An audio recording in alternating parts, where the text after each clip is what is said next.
गांव में एगो लड़का गइल बा काली माई के मंदिर बा। हेलो ठीक बा। और वो अपना गांव से दूसरा गांव में चल गइल बा, भुला गइल बा, लेकिन गांव के नाम हम कुछ पता नहीं है। हमार जौन मैनेजर रवि बड़ा उनके जैसा लड़का रहा, बेचारा भुला गइल बा रास्ता, दिमाग में काम ना करत रहे। काल के एगो बात बताओ तनी, भूखे हमार मैनेजर के इतना भूख लग रहे है कि रास्ता में कुछ खाए के ना मिल रहे तो ड्राइवर 2 मिनट खातिर बहरी गई रहता गाड़ी चलावे आवेला ना। मतलब कल हम हेमा पांडे यूट्यूब पे जानते माला चढ़त रही हमार गाड़ी ऐसा स्टार्ट कैले रहन कि जान हमनी के खत्म रहे, और में एक आदमी के ना जान जाई 4-5 आदमी के जान जाई तो गाड़ी में काहे भूख है। तो वैसे ही कहते नहीं उनके लेखा एगो बच्चा रहे बेचारा गांव से बहरी अपन निकल गइल बा, भुला गइल त केहू से कहता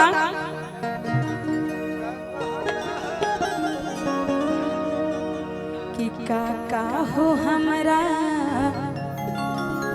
के रहिया बताई दो,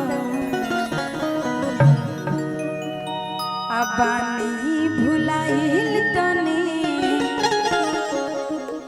घरे पहुँचाई दो,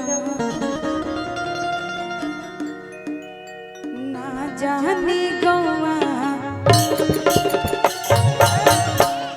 हो एगो काली माई बाड़ी हमरा गाँव, हो एगो काली माई बाड़ी हमरा गाँव, काका हो हमरा के रहिया पानी भुलाई तने घरे पहुँचाई दो, ना जाने गौआ के नाम, एगो काली माई बाड़ी हमरा गाँव, हो एगो काली माई बाड़ी हमरा गाँव।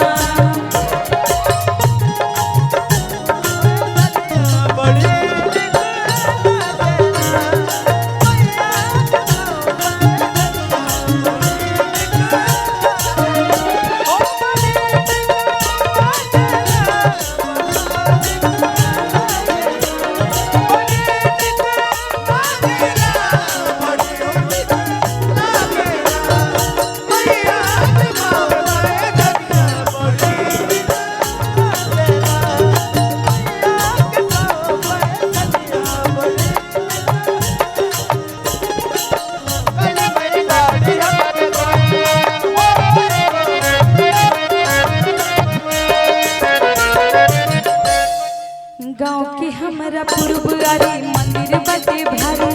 मंदिरिया के आगे आगे लगल बा फुलवारी,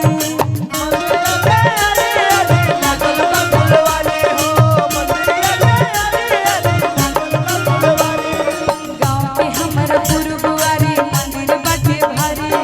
मंदिरिया के आगे आगे लगल बा फुलवारी, भोरही से हो भोरही से लागल बा घरे पहुँचाई, ना जानी गौआ के नाम, एगो काली माई बाड़ी हमरा, ओ एगो काली माई बाड़ी हमरा गाँव,